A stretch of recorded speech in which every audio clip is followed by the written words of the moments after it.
sambil saya nanti mikir. Semoga aja ingat yang lainnya. Baik. Pertanyaan ke-8, apa proses yang dapat Anda perbaiki atau tingkatkan dalam membangun dan meningkatkan budaya kerja yang kuat di perusahaan Kaizen Room? Prosesnya.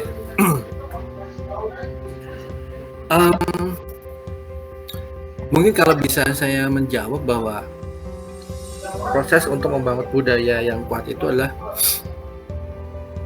kami semua selalu terbuka. Kami semua selalu terbuka dengan kendala, dengan permasalahan yang ada.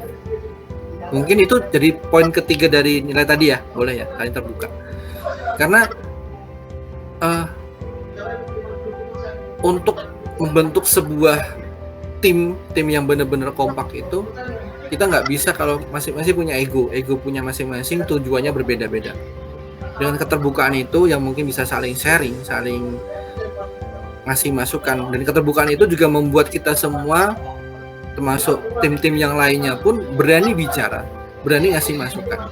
Tidak hanya dari satu sisi aja, dari si ownernya atau mungkin si CEO-nya aja, tapi dengan keterbukaan itu, dengan kekeluargaan yang kita ada selama ini, dan emang nge-treatnya emang tidak seperti bawahan juga, emang seperti teman segala macam, itu sangat menyenangkan sekali sih. Saya juga merasa seperti itu. Itu yang membuat kita menjadi sangat kompak, sangat merasa bahwa memiliki tim ini dan nggak mau tim sampai terjadi sesuatu yang lainnya, dan kita saling menjaga hal itu. Dan sekali lagi kita mungkin saling terbuka, saling sharing, saling ngomong kalau ada kendala. Itu yang membuat budaya perusahaan ini menjadi seperti ini dan bisa sejauh ini berjalan. Karena kita masing-masing ya sekali lagi manusia ya. Kalau di budaya startup itu kan memang, kalau boleh jujur, kita waktunya tuh kadang kita bisa kerja di hari apapun, di jam berapapun. Bukan berarti lebih santai, tidak. Saya tidak rasakan itu. Tapi kalau saya bisa bilang lebih menyenangkan sih, lebih menyenangkan. Karena kita melakukan sesuatu emang karena kita mau, karena kita suka dengan hal itu, bukan karena kewajiban yang terpaksa gitu. Ya awalnya mungkin kalau dia, apalagi kalau saya di hal-hal baru, mungkin saya disuruh melakukan seperti ini, awalnya mungkin wah kesel banget, tapi setelah itunya, oh ternyata saya bisa ya, ternyata dari tantangan yang dikasih ini, ternyata saya bisa ya. Memang saya sudah, kalau mungkin saya merasa saya satu level ke atas lagi karena saya sudah ditantang dan saya bisa melakukan hal itu sih. Mungkin kalau dibilang bahwa bagaimana supaya menciptakan budaya yang kuat sampai sekarang, ya karena kita saling terbuka, saling menerima satu sama lain, dan kita saling memahami. Karena masing-masing orang itu punya kepentingan masing-masing, punya aktivitas masing-masing. Bagaimana kita menyesuaikan itu, tapi tetap ada satu waktu di mana kumpul semua gitu. Secara online, apalagi saya nggak mungkin saya tiba-tiba besok meeting hari Selasa atau hari Sabtu saya naik cuma untuk meeting doang, naik bis, naik pesawat, tidak. Alhamdulillah masih diperhatiin di situ saya. Gitu sih yang tidak boleh. Kalau untuk zaman sekarang namanya sefrekuensi ya Pak? Sefrekuensi, mantep bahasanya. Jadi tahu ya. Jadi satu server ya, satu server gitu. Jadi emang itu banget sih yang benar-benar satu server meskipun beda provider. Jadi ada berapa nilai ya udah dapat ya tadi ya? 3 yang mungkin saya itu sih. Karena emang nggak tahu ya, mungkin di tempat-tempat startup yang lainnya mungkin berbeda-beda, tapi di sini emang kita selalu ngerasa seperti itu sih. Karena dengan rasa memiliki itu, kita kadang ya bersedia untuk melakukan yang lebih dari. Oh ya, satu lagi mungkin yang bisa dibilang, give more than expected, lakukan sesuatu yang lebih dari yang diharapkan. Itu nilai mungkin yang bisa di 4 ya. Nah, satu lagi nih, apa satu pertama tadi? Ayo, ada yang nyatet nggak? Ayo, siapa yang nyatet nggak? Mau belajar Pak?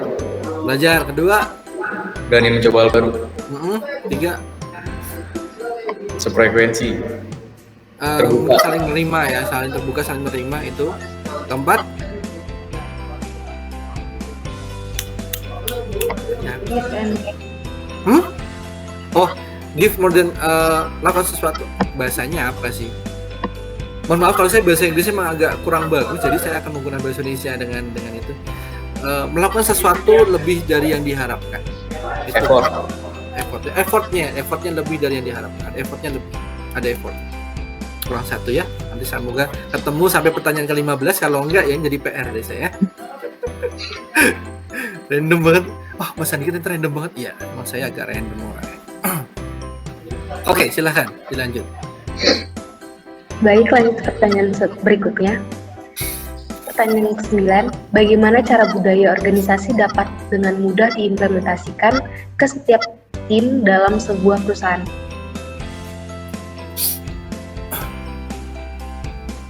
Oke, bagaimana budaya supaya bisa diimplementasikan? Mungkin kalau ini sudah coba saya ingat dengan budaya perusahaan saya sebelumnya di perusahaan di corporate ya mungkin ya ke arah sini. Bagaimana budaya itu bisa tertuang, mungkin disampaikan atau mungkin bisa didalami oleh masing-masing personal, karena mungkin dengan terus secara berkala kita diingatkan, secara berkala kita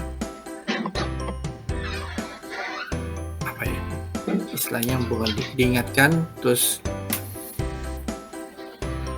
memahami dengan budaya tersebut. Ya sekali lagi, kadang kenapa saya sampai bingung dengan budaya tersebut, karena memang kita tidak pernah menyebutkan secara instansi bahwa kita punya budaya seperti ini, tidak secara gamblang tuh tidak, tapi kita seiring berjalan, oh ternyata budaya yang saya dapatkan tuh ini ya, oh ternyata budaya ini yang perlu kita pahami di sini, dan itu mau disampaikan secara tidak langsung, dan kita tugas kita menangkap budaya-budaya itu yang disampaikan oleh si founder, karena ya beliau pun juga menunjukkan itu kepada kita semua dengan cara-caranya, dengan treatment-treatmentnya, bagaimana melakukan itu ke tim kami. Dan itu mungkin bisa dilakukan bagaimana supaya bisa diimplementasikan dengan maksimal, ya pastinya dengan ya terus-menerus secara berkala, atau mungkin diingatkan, dipaham apa ya, ketika sebuah kejadian mungkin yang selama perjalanan, terus ada sebuah kejadian kita brief, itu selalu diingatkan dengan gayanya beliau, itu diingatkan ke kita bahwa oh sebenarnya ingat misi kita tuh gini, misi kita adalah untuk 2045. Jadi kalau misalkan seperti ini kejadian, ada hal yang segala macam, ya nggak usah terlalu dipikirkan, karena kita tidak hanya kue kita nggak di situ kok, kita bisa cari kue-kue yang lainnya yang mungkin lebih potensial. Jadi nggak usah terlalu permasalahkan hal yang ada di depan kita saat ini, tapi bagaimana kita terus bisa terus berjalan, terus beradaptasi dengan kondisi saat ini atau mungkin yang lainnya ketika ada permasalahan pastinya. Dan itu selalu diingatkan kepada kita semua. Dan itu sebenarnya kadang ya mungkin karena tadi ya kata si Jimmy bahwa kita memang sudah sefrekuensi, kita sudah satu server. Jadi untuk melakukan segala sesuatu itu kita udah dengan ngomong gini aja kita tahu nih, oh si orang ngomong maksudnya ini. Jadi kita tahu. Kadang ya dengan itu kita tahu, oh ini harus kita lakukan seperti ini, bla bla bla bla bla gitu sih. Jadi ya itu bagaimana kita selalu diingatkan secara berkala, dan kadang kita pun juga kadang mengingatkan juga ketika satu kejadian kita pasti juga percaya bahwa oh ini seperti ini. Jadi kita tidak hanya cuma sekedar berjalan, tapi ya kita punya rasa memiliki, itu yang membuat kita mau untuk berkontribusi melakukan sesuatu sih buat kita. Gitu. Kurang satu nih, apa ya?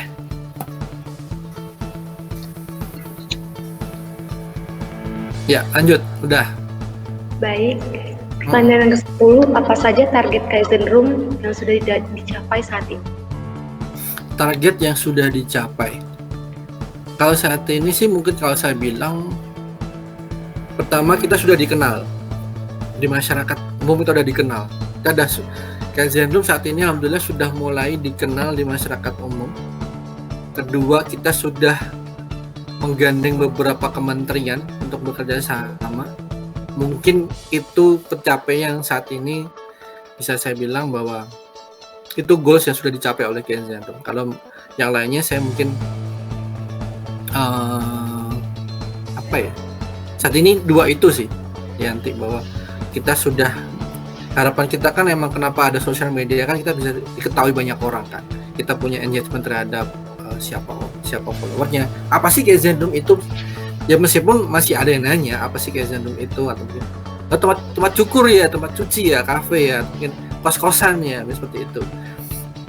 Tapi sekarang dengan adanya sosial media itu bisa menggambarkan segala sesuatu tentang apa sih itu kita Kaizen Room. Terus kedua, kalau udah dikenal, kedua kita sudah sampai pada tahap kita diketahui oleh kementerian, sudah kerja sama dengan kementerian. Itu goals mungkin yang menurut saya goal saat ini sudah dicapai Kaizen Room. Dari yang mungkin dulu bikin kelas offline dengan segmennya kampus-kampus, sekarang udah masuk ke swasta ataupun juga kementerian. Gitu. Lanjut. Baik. Soal berikutnya, Ya. bagaimana cara Anda untuk menarik perhatian khalayak untuk mengikuti Kaizen Room?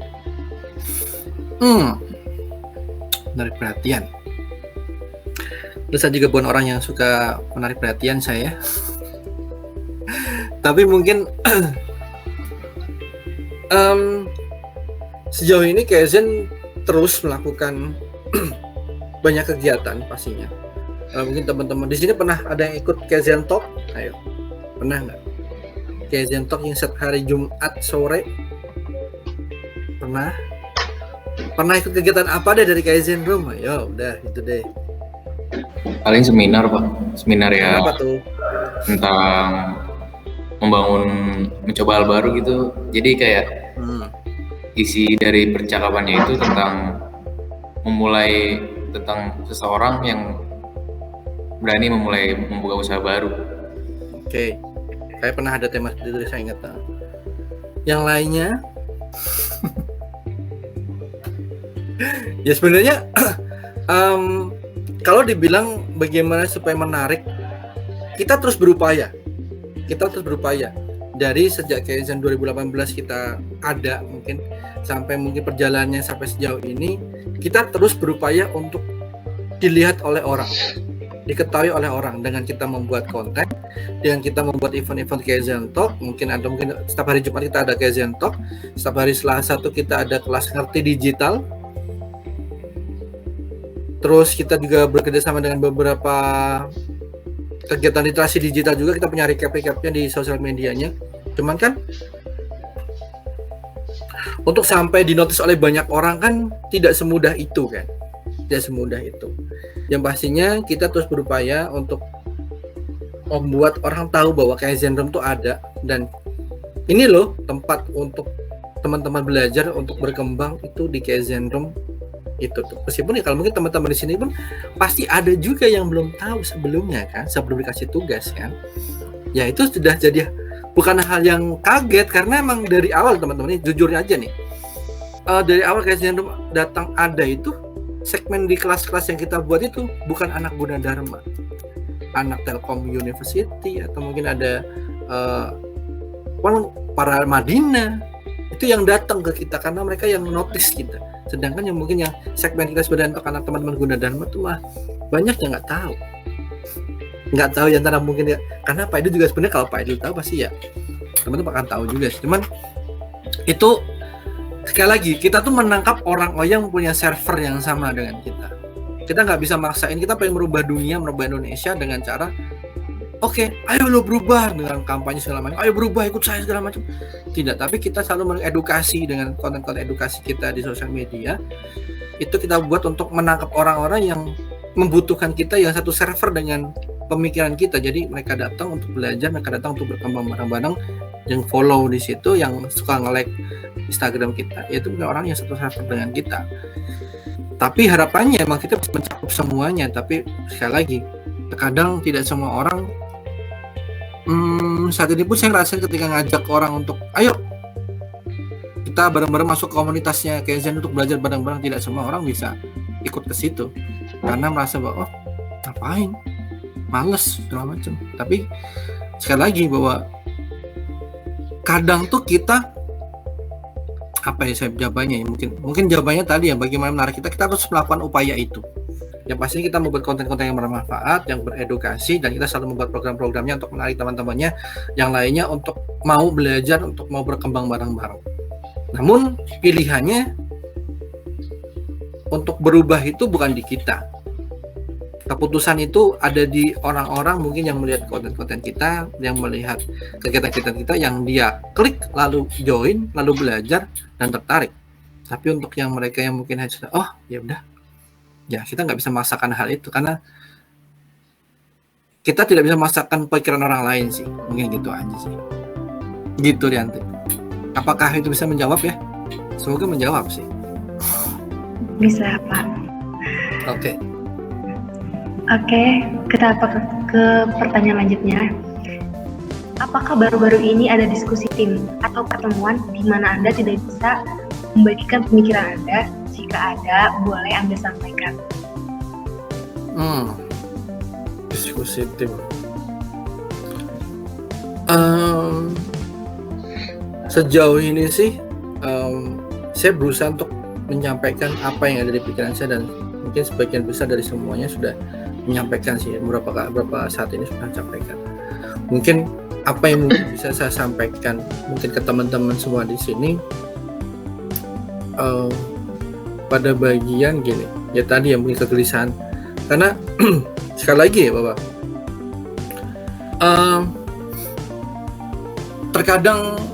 terkadang kita punya pikiran, terkadang kita punya visi ke depannya untuk melakukan sesuatu, untuk melakukan perubahan, untuk mengarahkan orang lain yang sebenarnya dia butuh arahan, tapi dia nggak sadar dia butuh. Ya, masalahnya saat ini seperti itu. Itu yang mungkin kalau saya bisa share ke teman-teman semuanya. Dan bagaimana caranya supaya PR-nya adalah saat ini bagaimana cara membuat teman-teman yang belum sadar itu dia sadar kalau butuh diarahkan. Itu PR-nya.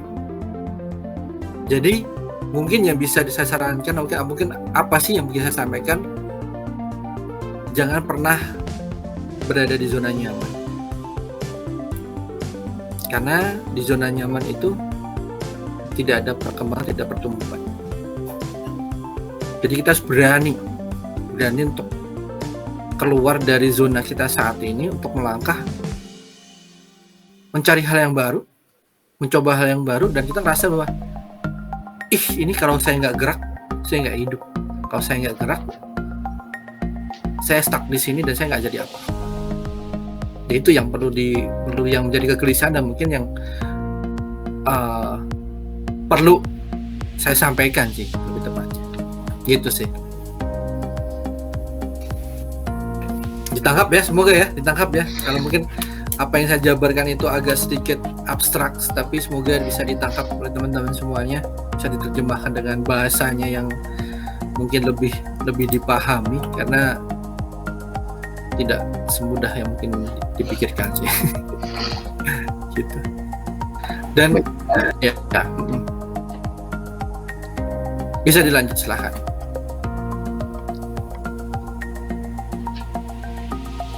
Baik, kita ke pertanyaannya.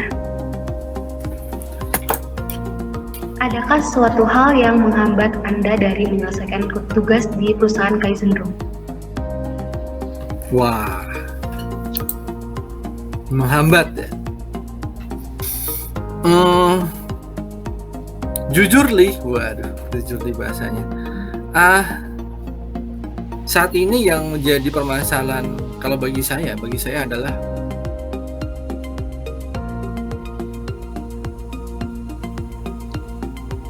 banyak permasalahan di internal saya sendiri sih. Bentar ya.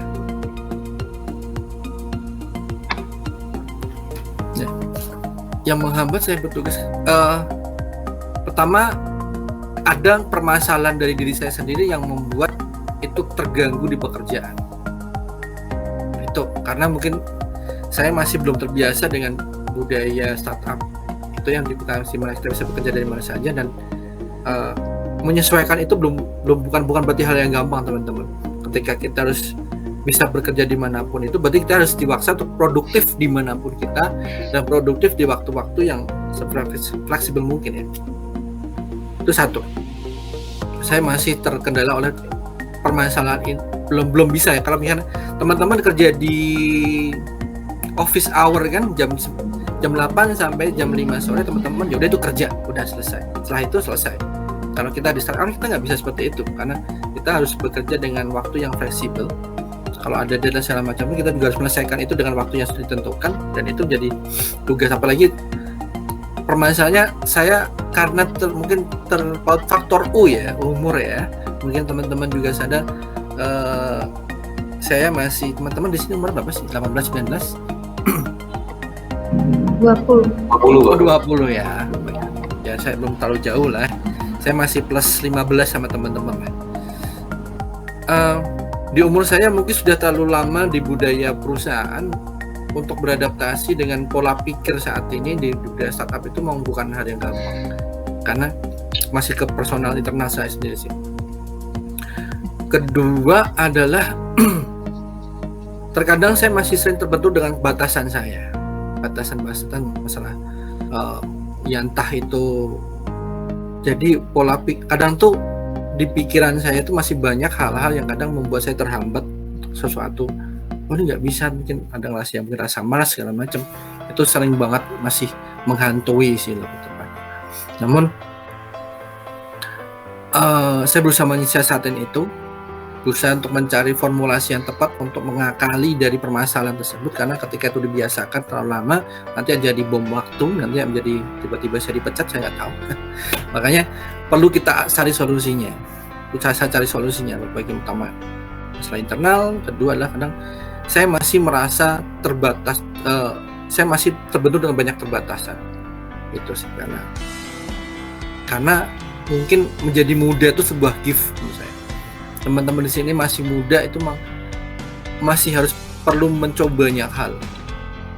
Makanya ya jangan sampai stuck pada sebuah pekerjaan yang pasti, tapi itu yang menjadi membentuk saya seperti ini saat ini karena kebiasaan saya yang lama sih bekerja di sebuah tempat melakukan hal itu aja, jadi untuk hal-hal yang baru itu agak prosesnya tuh saya itu lebih tepatnya mesinnya agak lama panasnya.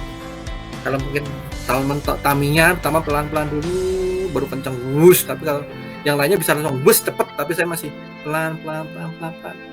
Untuk adaptasi mesinnya tuh masih butuh waktu gitu. Kalau saya seperti itu, beda dengan teman-teman mungkin tim-tim yang lainnya. Itu sih dua hal itu sih. Karena ya balik lagi yang faktor U, jarak juga ketika dekat di satu tempat kan masih bisa terinfluence oleh aura, oleh pekerjaan tim yang terasa di sana, tapi kalau jauh tuh kita harus benar-benar manage-nya bagaimana tuh harus dipikirin lagi. Itu sih. Semoga menjawab ya. Analisis ya Pak. Bisa dibilang kayak punya pikiran untuk menganalisis dulu, butuh waktu. Iya, kalau saya emang tipenya mungkin ya kebiasaan saya beberapa kali kalau pindah kerjaan sebelum di startup itu, saya sering kalau di masa awal tuh saya akan selalu melakukan banyak kesalahan. Pasti pernah melakukan kesalahan lah, itu banyak hal. Pasti melakukan kesalahan dulu. Di awal-awal tuh pasti saya jadi orang yang sangat cerobohnya banyak luar biasa. Karena udah pikirannya udah belum adaptasi dihadapi sebuah pekerjaan yang baru, kebiasaan yang baru, saya harus beradaptasi dulu bla bla bla dan pasti banyak kesalahan-kesalahannya. Saya menganalisis dulu pekerjaan itu bagaimana. Ketika sudah ketemu nih polanya, itu baru mulai berjalan. Baru saya improve dengan variasi dan mungkin yang lainnya, saya ngasih ide-ide yang lainnya, itu baru bisa. Tapi kalau masih di awal-awal kadang agak berat sih. Meskipun saya di sini udah hampir 2 tahun, tapi itu ternyata masih susah juga. Karena emang saya sendiri permasalahannya, karena tipe saya bukan orang yang langsung cepat. Tapi ya paling tidak dari perkembangannya sudah lumayan lah kalau saya sejauh ini. Untuk cari pola kali ya, menganalisa pola yang tepat untuk saya gimana sih pekerjaannya itu. Betul, analisis. Karena saya butuh analisis yang agak butuh waktu dibanding teman-teman yang lain. Baik Pak. Lanjut. Oke, pertanyaan yang ke-14. Bagaimana Kaizen Room mengkaji kinerja tim yang menurun?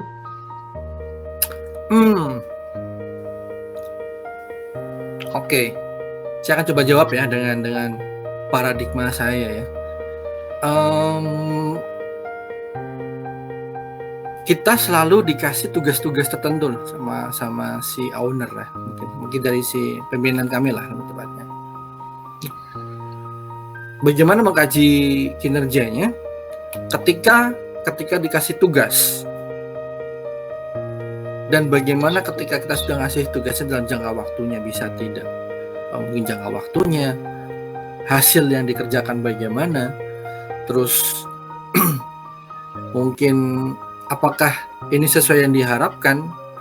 Jadi 3 hal ini mungkin bisa saya bilang sebagai tolok ukurnya bagaimana. Kalau mungkin lebih tepatnya seperti apa, saya mohon maaf, mungkin saya tidak bisa menjawab dengan secara detail karena mungkin saya bukan kapasitas sekarang sana. Tapi yang saya coba menjelaskan bahwa kita selalu disuruh untuk melakukan tugas yang lainnya. Mungkin yang bisa dilihat dari situ KPI-nya apa sih? KPI-nya bagaimana si orang tersebut bisa melakukan tugas itu dengan benar atau tidak. Terus tadi bagaimana kita punya nilai give more than expected, melakukan sesuatu yang lebih dari yang diharapkan. Apakah dia melakukan sesuatu jadi seperti yang diminta aja udah selesai? Apakah dia melakukan sesuatu yang lebih dari yang diharapkan? Ketiga, apa ya? Mungkin lebih ke waktu juga sih, waktu juga. Karena saya jujur orangnya itu ketika orangnya mepeters ya. Kalau hamin berapa baru mulai kepikiran, mulai terpacu karena kebiasaan dunia pekerjaan. Hamin berapa baru dikerjain dengan maksimal baru selesai, tapi tidak bisa dengan sistem menurun. Tapi mungkin ketepatan waktu dari pekerjaan yang dikasih dan ketika dikerjakannya sesuai apa tidak itu sih.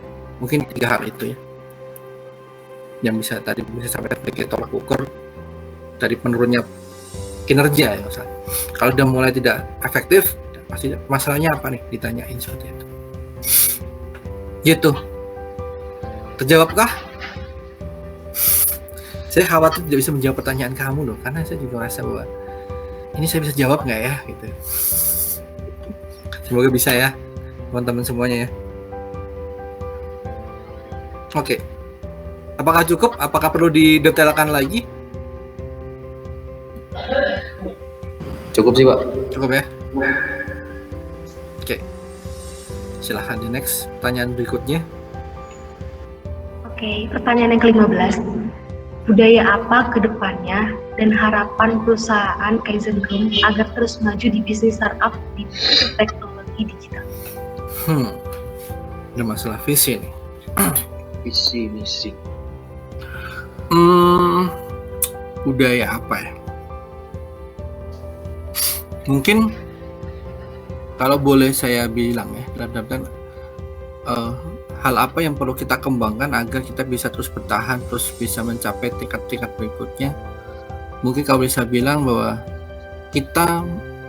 kami semua harus memiliki sikap apa ya?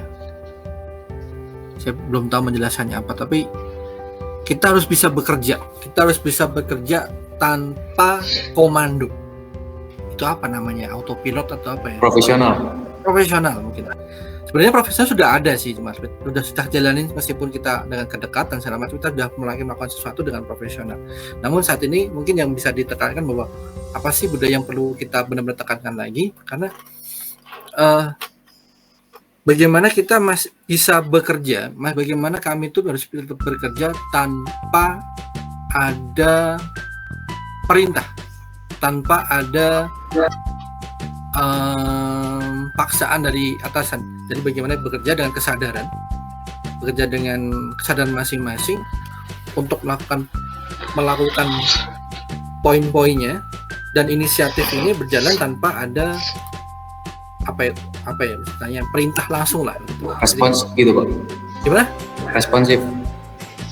Iya, bisa responsif. Bagaimana kita tahu kita harus melakukan ini, melakukan itu. Ya ini sudah berjalan secara sejauh ini, cuman mungkin kalau saya bilang bahwa perlu dipertegas lagi, karena terkadang yang saya pahami juga bahwa kita tidak bisa terus-menerus mengandalkan instruksi dari atasan. Dan kita harus tahu posisi kita di mana, kita punya inisiatif, kita bergerak dengan inisiatif kita masing-masing, dan itu yang perlu kami tekankan, perlu kami kembangkan, bahwa bagaimana kita punya berinisiatif dan bisa responsif terhadap kebutuhan perusahaan kedepannya apa. Mungkin nilai itu sih yang tadi buat mungkin teman-teman semuanya nih, yang ada di sini. Nah, saya masih ditunggu-tunggu nih poin keempat, kelima nih, apa dah pertanyaan ke-15 nih. Coba bisa dari apa yang saya jelasin bisa dijawab nggak kira dari poin ini? Tadi udah 4 yang saya sebutin, yang pertama mau belajar, terus berani mencoba, terus melakukan sesuatu, give more than expected, melakukan sesuatu yang lebih dari diharapkan. 4 tadi. Ayo, apa tadi? 4. Yang keempat tadi apa? Saya lupa lagi kan. Saya nggak nyatet soalnya. Terbuka, Pak. Oh, keterbukaan, bener. Keterbukaan sama saling nerima satu sama lain. Nah, kelima nih, mungkin dari yang saya jelasin, saya mungkin tidak bisa mengucapkan ini, teman-teman bisa menangkap sesuatu yang lainnya di sini. Ada nggak kira-kira? Bingung juga kalau digali secara detail ini, apa ya kadang. Karena kadang ya kami melakukan semua itu ya berjalan memang sudah ada aturannya selama itu, tapi tidak dapat pertegas bahwa nilainya seperti ini tuh tidak. Tapi kita mau berjalan dengan rules-nya, karena emang terkadang kita dikasih nilai contohnya secara tidak secara gamblang jelasan ini loh nilai kita, tapi bagaimana beliau tuh mencontohkan, dan itu yang perlu saya tangkap sih. Dan apalagi ditanyakan oleh Yanti, ya ini nih satu lagi nih masih belum dapat nih, apa kira-kira Evaluasi. Belum sih. Ya udah, nanti saya simpan dulu aja, nanti kalau mungkin saya sudah ingin saya WA ke random banget sih. Gitu sih teman-teman, udah 15 pertanyaan ya. Mungkin sebenarnya saya juga mohon maaf kalau mungkin jawaban saya kurang sesuai yang diharapkan, dan saya nggak tahu tugas teman-teman seperti apa. Tugasnya apa sih sebenarnya yang diharapkan oleh Pak Aidil sendiri itu misalnya? Oh ya, kita punya CEO kita sebenarnya namanya Ismita Saputri, itu CEO kita. Lalu Head of Managing Operasionalnya adalah Bapak Aidil Wicaksono. Nanti saya kasih rinciannya buat teman-teman biar tahu. Gitu ya Yuda ya. Ya, baik Pak. Pada semester berapa sih Yud? Ini semua Yud? Semester 4 Pak. Semester 4 ya, masih ya 2 tahun lagi lulusnya. Gitu sih. Ada pertanyaan lagi nggak kira-kira di luar dari topik juga boleh, nggak apa-apa. Masih ada waktu 16.47. Bolehlah sampai jam 5 kalau mau sharing-sharing. Mumpung ada waktunya, boleh. Deborah, ada pertanyaan lagi? Apa udah 15 saja? Udah 15, Pak. Oh, udah 15 ya? Nggak ada pertanyaan lagi ya? Nggak ada. Nggak ada ya? Oke.